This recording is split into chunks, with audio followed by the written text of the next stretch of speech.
Montgomery Mosaic on 1450 WOL, WPRS, HD2, and worldwide on WOLDCnews.com. Montgomery Mosaic features topics of interest to Montgomery County residents, businesses, and visitors. Here now is your host, Deborah Milo. Good morning, Montgomery County, and thank you for joining us for the September edition of Montgomery Mosaic. I'm your host, Deborah Milo. Well, we've got a little rain outside today, but I hope you're having a great day so far otherwise. On today's show, we're going to talk about domestic violence awareness, and here to discuss this important topic from a prevention and educational perspective is Debbie Feinstein, Senior Assistant State's Attorney, Chief of the Special Victims Division with the State's Attorney's Office. Hi, Debbie. How are you doing? I'm fine. Thank you for having me. It's great to see you again. You know, you've got a long title, I got to tell you. You've got a very long title, but a very important title. You know, this is such an important and vital topic, and as much as I want to delve right in, I want you to share a little about yourself and what really attracted you to advocacy work in domestic violence awareness and prevention. I'm always interested to learn that, and I know our listeners are too. Sure. So I actually grew up in Montgomery County, and I've been very committed really my whole life to trying to make a difference in our community and help those who may be in situations that are in situations where they may feel like they're disenfranchised or not engaged, or that they're kind of powerless. And I think that's what drew me to domestic violence prevention work, was to try to work with individuals in our community that are feeling isolated or separated, to help them understand what resources are available and that they're not alone. And that's really what's drawn me for my whole career, and really since I was a kid growing up here. You know, it's amazing. I've always looked at, if you will, professions like yours as more callings, and a very noble and worthy calling, to say the least. And the fact that you had aspirations when you were growing up really says a lot about your character. That's just a personal, friendly note. Anyway, let's start by identifying exactly what domestic violence is. I think sometimes that when people hear the words domestic violence, it may mean different things to different people, and I want to make sure that we clarify exactly for our listeners what that means. So domestic violence is really all about power and control. It's people that are in a relationship, and that's regardless of gender and every sort of difference that could be out there.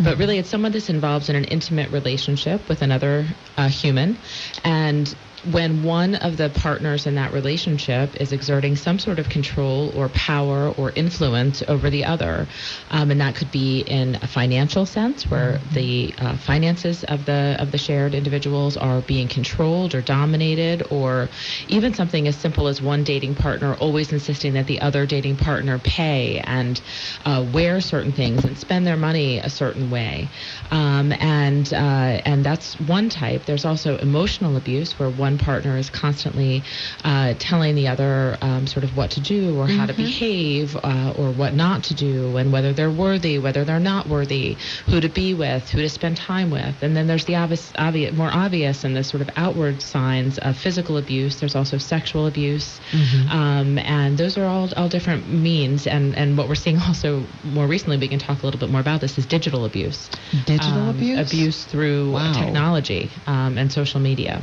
And see, that's something I would never have even thought about, you know, because I guess we should look at that, because with all the technology that's out there and the access that lots of young people, especially young people, have, of course it makes sense that that would be a type of a form of abuse that could happen. Absolutely. And we're seeing, I saw something even just, I think yesterday on the news, how someone was, coerced and manipulated through social media to harm themselves. And there's some really scary stuff out there, and social media can be an incredibly powerful influence over another person. In your work, do you find that victims sometimes return to or stay within a relationship with the abuser? I'm just trying to get a little bit of understanding about the dynamics of it. Sure. The answer is yes. It's very hard for someone who's in a relationship with the dynamic that I've described to leave. There are statistics out there that talk about, that a person, it takes 7 times to be physically abused before they would even leave the relationship. And oftentimes it's even more times than that, that someone could suffer physical abuse where they would consider leaving. There are a number of factors that go into that. There's a lot of shame, embarrassment, fear. Right. The controlling behavior really extends to everything. And so for someone to make a decision to leave requires them to extricate themselves from that control. And a lot of times they're being threatened, or they have no feeling of self-worth. So to leave would be a huge step. And what I try to get out there and talk about is the fact that you don't have to do it alone, that there are people in our county, there are free resources available to help people help people when they've made that decision, or help guide them along the way. No one's going to tell anyone what to do or when to do it, but to help make those decisions along the way and to take some of the control back. Do abusers, those who abuse, do they show any warning signs? I don't know, do they show any warning signs as if to say this is something that the person that's in the relationship should watch out for before it gets very aggressive? So yes. Again, it comes back to sort of this power and control dynamic. Is one partner telling the other one what to do, who to be with, who to be friends with? I've talked to teenagers before who, I remember one young woman said to me, well, my boyfriend said to me that I couldn't go on senior beach week, or I couldn't go on the spring break trip with my friends. I've talked to adults who've said, I have a regular book club, and my partner has said, I don't want you spending time with those people anymore. I want you to spend time with me. I don't want you to be doing those coffee dates with your girlfriends anymore. We should be spending all of the time together. Why are they so important to you? I'm the one that should be the most important.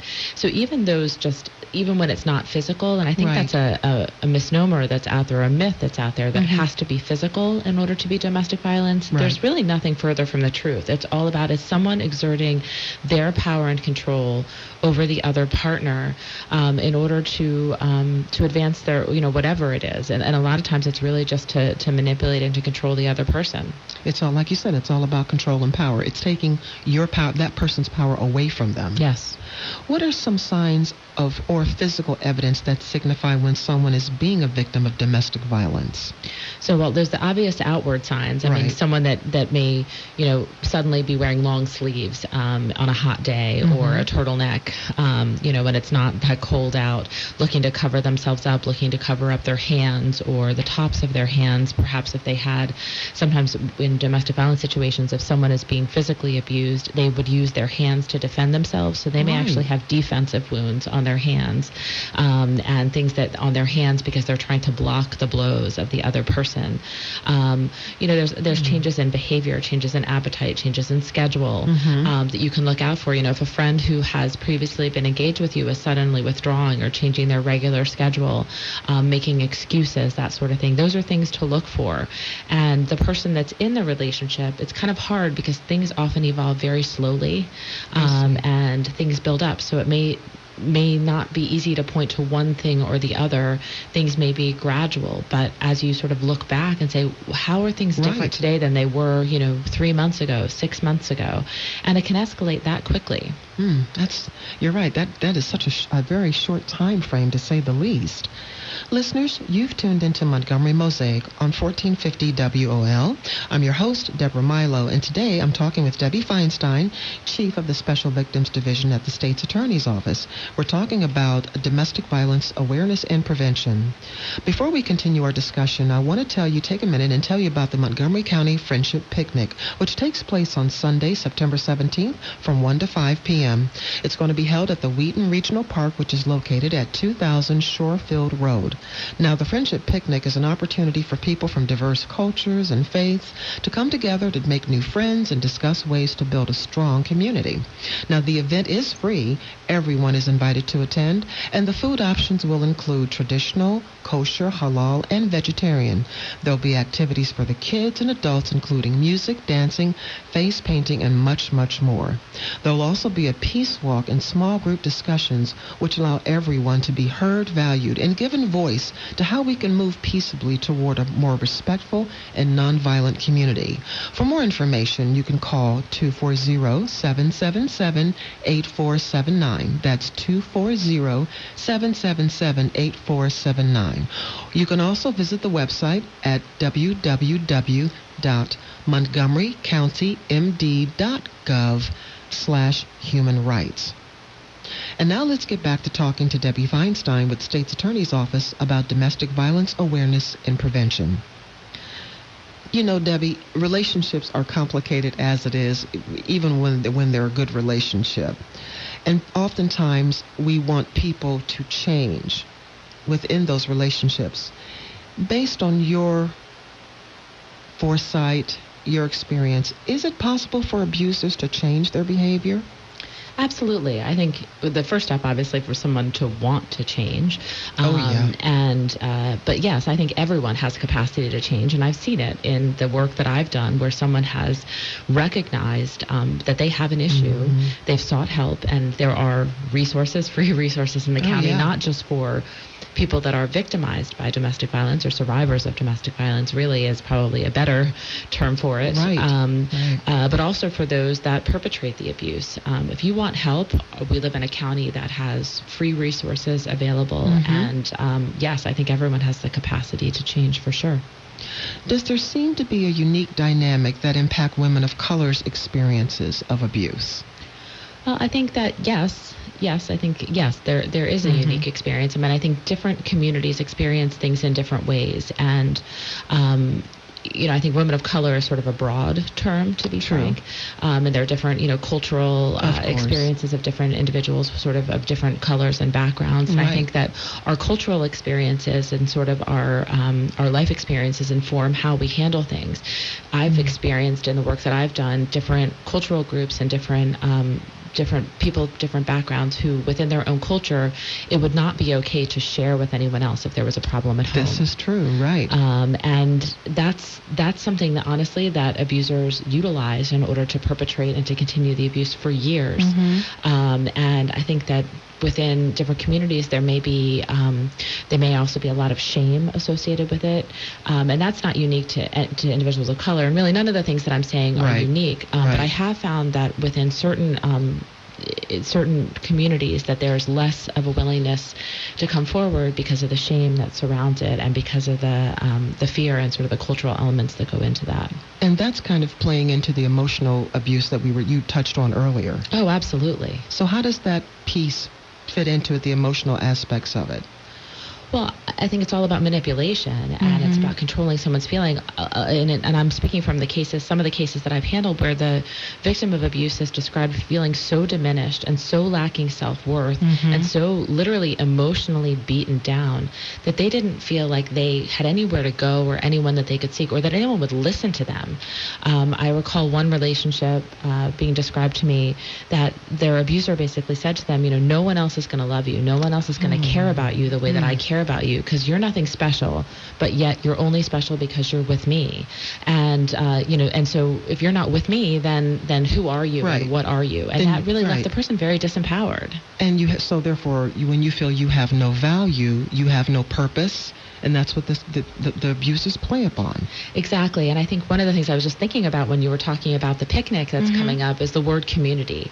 Building a community, having friends, knowing that you are able to reach out to others and to break through that isolation and just talk about what's going on without fear and without shame is one of the most important messages that I think we can get out there together, because people need to realize you are not alone, that 1 in 4 individuals is impacted by domestic violence. It's a victim of domestic violence. And I know that sounds incredibly high, but it's not. And when I say 1 in 4, it's not just the physical, it's also the emotional, sexual, or financial. So it includes all of them, but 1 in 4 individuals. It is a high number. I can guarantee you, listeners, every single one of you knows someone that is in a domestic violence situation, and you know someone, but you may not be aware of it. This is really, really tough talk, to say the least, but it's important talk. This is Montgomery Mosaic on 1450 WOL. After a quick break, we're going to come back to talk with my friend Debbie Feinstein about domestic violence awareness. So listeners, lean in and don't go anywhere. Be right back.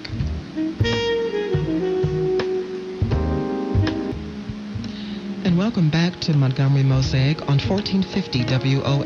I'm Deborah Milo, your host. And we're talking to Debbie Feinstein, Senior Assistant State's Attorney, Chief of the Special Victims Division with the State's Attorney's Office, about domestic violence awareness. And Debbie has so much she's got so much insight and wisdom, if I may say, about this subject matter. As she sits here, she's laughing at me now. But I wanted to talk a little bit about, Debbie, with regard to the resources and the Family Justice Center. I'd be happy to. And that really, if there's one takeaway from this conversation, Deborah, is that I want people to know in our community that free resources are available. We're actually about to launch next month. People will see, hopefully, on a ride-on bus near you or in a bus shelter, essentially what's our motto. Are you afraid of your partner? Free help is available. And not to be afraid to seek out that help. Free confidential help is available, I should really add. The Family Justice Center is located centrally in Rockville, accessible by metro, by bus. We can cab you there. And really it's a one-stop shop for individuals that are experiencing domestic violence, where services are literally wrapped around you. No one pushes you to do anything. No one asks you to leave a relationship. No one asks you to make any decisions that you're not ready to make. It's all about safety and education and trying to bring some of that power back to individuals that are impacted by domestic violence. And we have a wonderful collaboration of services that are available for individuals that are experiencing domestic violence, not only directly for the adults that may be experiencing it, but the kids that may be witnessing the domestic violence in their home. There's some incredible programs. There's a program called Safe Start. There's also programs and resources available for individuals who are concerned about how this may impact their immigration status and that sort of thing. So there's a lot of different free resources available for people to talk to, and for individuals in our community to talk to. And I would encourage people you can walk in, you can call, you can make an appointment. There's a website, www.montgomerycounty.md.gov/FJC, the Family Justice Center, where you can call 240-773-0444. And that's during business hours. There's also the Crisis Center in Montgomery County, 240-777-4000, which offers 24-hour help. The resources are there. And again, you don't have to be ready to leave your partner. Right.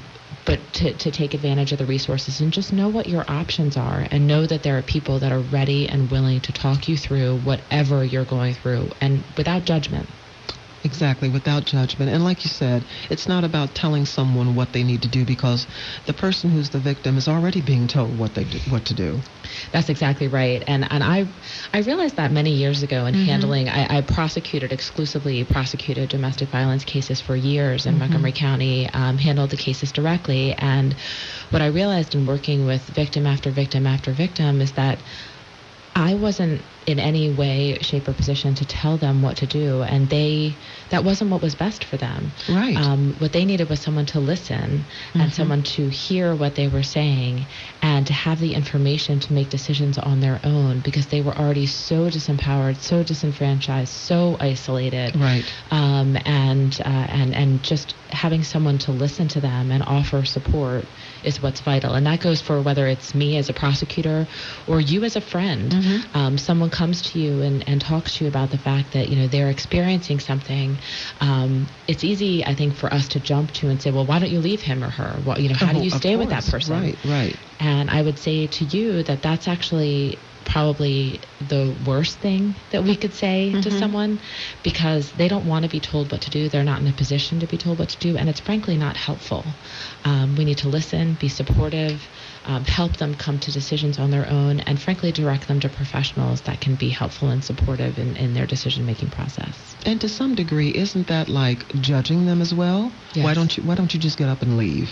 It's not that simple, because we don't understand the outsiders. We don't understand the complexities of what's going on and what the victim is going through. So we have no way of being able to identify with that most times. That's exactly right. And I think the complexity is exactly the right word, because oftentimes what I've seen is that individuals, when you're in a relationship with someone, particularly if you have children or a home or a rent to pay or health insurance, of course, all of those things are tied up with each other. And so to walk out, you may be leaving yourself and potentially your children financially barefoot, and you would not, and it's scary. And to think about going into shelter or sort of leaving everything that you have is a frightening prospect. And there are a lot of options in between that people can explore and seek out. And I think that's what people don't realize.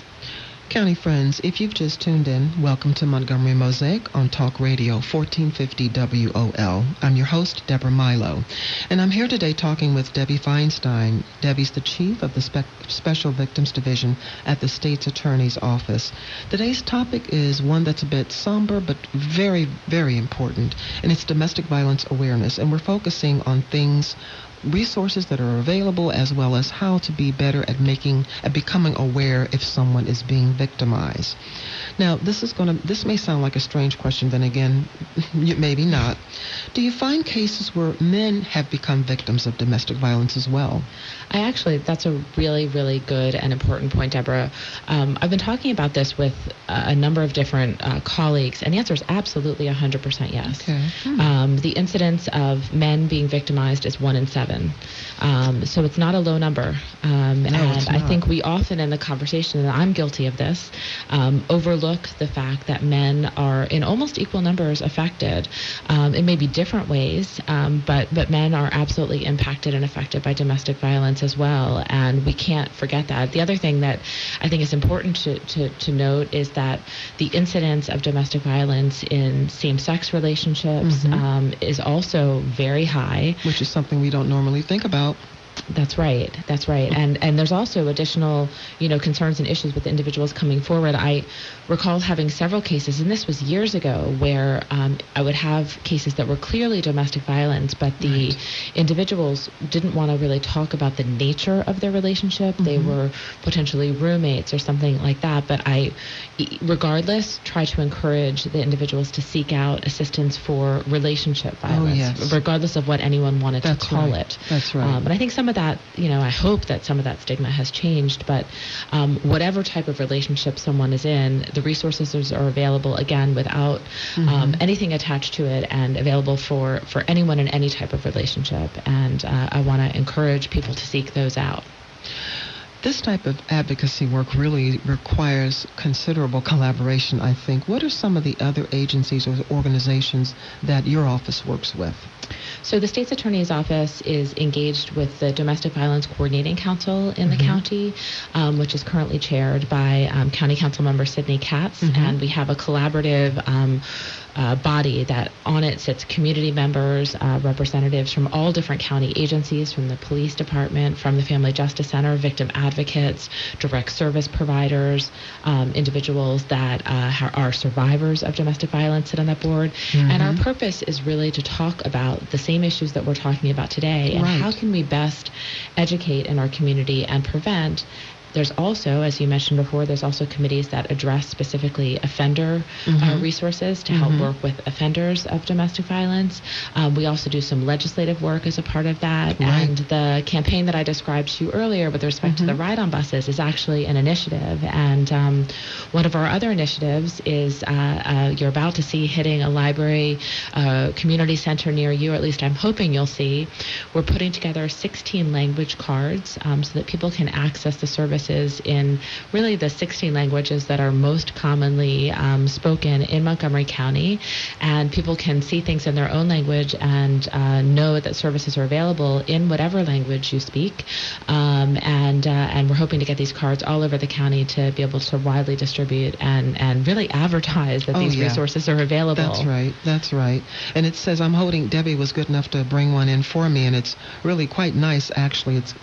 It's got purple and it's orange, and it says free help is available, and it has each of those 16 languages so people can understand in their own language and know that someone is there to help them and that resources are available. And if someone comes into the Family Justice Center, Deborah, we will make sure that whatever language they are most comfortable in, they will be able to speak in that language and be heard and understood. Now, just one more question too. What's the website again and a phone number that listeners can visit and get more information? I want to make sure we push that out there again, Debbie. Absolutely. Me too. www.montgomerycountymd.gov/FJC.